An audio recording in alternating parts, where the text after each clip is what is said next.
Dave, we spoke pre-match last week, didn't we? When we said if you could get, it's a big 7 days, you could get 6 points and get in a semi-final, then it'd be a great week, and so it's turned out. Yeah, it's been a fantastic week, and I've felt it building 4 weeks now because we can get a consistent lineup out there, and we always feel if we can do that, we've got a good shot of winning games of football.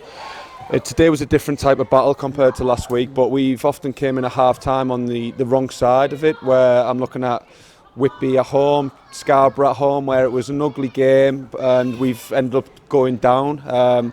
Today, people like Ash Young, Sharpie, they knew what it was about, you know, went to turn them. John McCoon went to turn them, stay in the game. We got the goal to the good, and then I was confident second half. The only reason I thought we won't win the game is if we don't take the chances we get. Yeah. And we started the first 15. I think we had a couple, didn't we, where we didn't take them. 1 goal lead's always going to be dangerous, but again, we've got 3 goals and we've missed chances as well, which is positive. Yeah, I was going to say, we said here at half-time, if you just say to the players, get the ball down, play football, then you'll win the game. It was a bit bitty first half, but then you really upped the gear second half. It was difficult first half, and then made it difficult. I thought that it was just bouncing around an awful lot, wasn't it? And they were on the front foot, didn't give us much time. The only time we did really get, we found Paddy, who got the goal. There was 2 or 3 occasions. I think Hodders does the stats for us. We had 2 counter-attacks in the first half, and I'd like to see the stats on the second half. It'll have been a whole lot more. So, yeah, we knew half-time, we were in the game, 1-0 up. Counter-attacking spaces would open up and we could play that little bit more football, and then the front four would really come to the fore from there. I'll get it out of the way now, but lots of bookings today. It's a bit of certainly in the first half, some odd decisions both ways. Yeah, I think you're playing against a team who know this level, know this league, and it was quite niggly at times, you'd say. I believe Liam Tong suspended for 2 games, which is a downside of today, because it wasn't a foul that warranted a yellow card. I believe he's booked in for dissent, but Tongi's adamant he didn't say anything. So that's a little bit of a blow. It's questionable, wasn't it, some of the officiating, I'd guess, but I don't care about the yellow cards, I just care about getting the win. No. Okay, all right. So obviously pleasing to see Paddy back on the score sheet, saying he's been brilliant the last 2 or 3 weeks, and also Illy's finally got his first goal. Yeah, they're going to be judged on goals and assists, and Illy's been in so many good positions, but he hasn't found that end product, and he scored a goal where he hasn't really created anything for himself. He's been in the right position. Paddy, we do a lot of work with Paddy when he gets in the box, being able to come inside with his left foot, but he's got to be able to ask questions going down the outside. He didn't catch it as sweet as you like, but it's gone in. And when he gets in the box in them positions, he can be so dangerous if he can go both ways. He's got that one inside now. It's now being able to go down the outside and fire it with his right foot. But the kid works hard on it, so fair play to him. He's got his rewards today.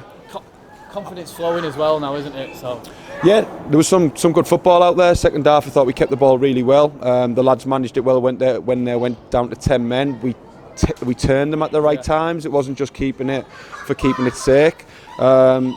And yeah, it was close for me to being a perfect performance, just because it was the other side of the game where the scrap and the hard work first half.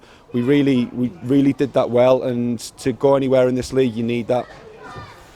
Yeah, just going back to Illy for a minute, how do you defend against someone like him who comes in with a box of tricks, and then once that box of tricks has run out, he's got another one under his arm somewhere?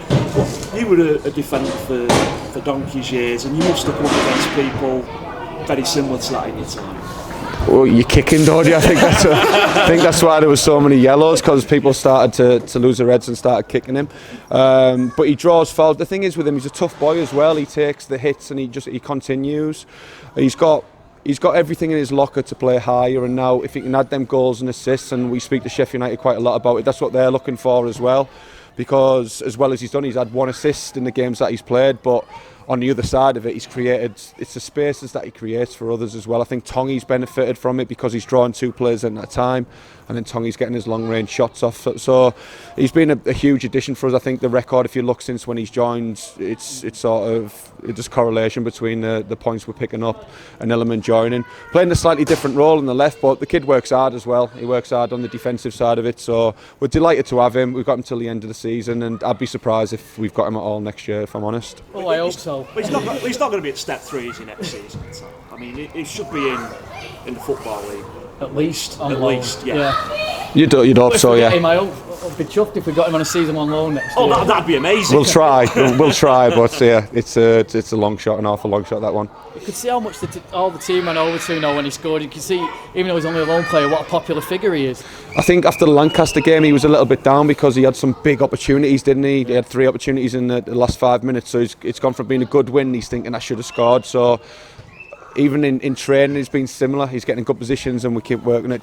Can you finish it? So the lads know what he's about, the lads love him a bit and they can see what he's brought to the team. And on to Morpeth on Tuesday, yeah. Long trip. We saw a picture of the pitch at half time. It didn't look the best, it's fair to say, but Morpeth got a lot of games to play. We know about, we played them twice already this year, but it's still going to be a tough test, isn't it? Because they're going to be pushing for playoffs. Yeah, it's a tough test because the team's staying unchanged at the moment, which is brilliant on one side of it. The problem I've got is hanging on to players who are on the bench, and we've got 2 approaches for players who've been on the bench today. They could be gone by tomorrow, so we've got to work hard on the recruitment. Looking at it, Reece York will come back into the fold with Tongy being out. Keelan should be fit for Tuesday with his toe, so I've got them 2 to add. But there's a deadline at the end of the month as well. This has always been the problem all season. As soon as we start winning games of football, we lose the squad around it, and then 2 or 3 injuries to the starting 11 hits us hard. So even with Tongy today, we've got Reece who can come in. That's one positive for us, and I'm really hoping that the 2 lads who've got the approaches stay with us. But I'll know more tomorrow on that. Brilliant, Dave. Well, cheers, nice one. Right, cheers, fellas. We'll cheers. see you on Tuesday at Morpeth.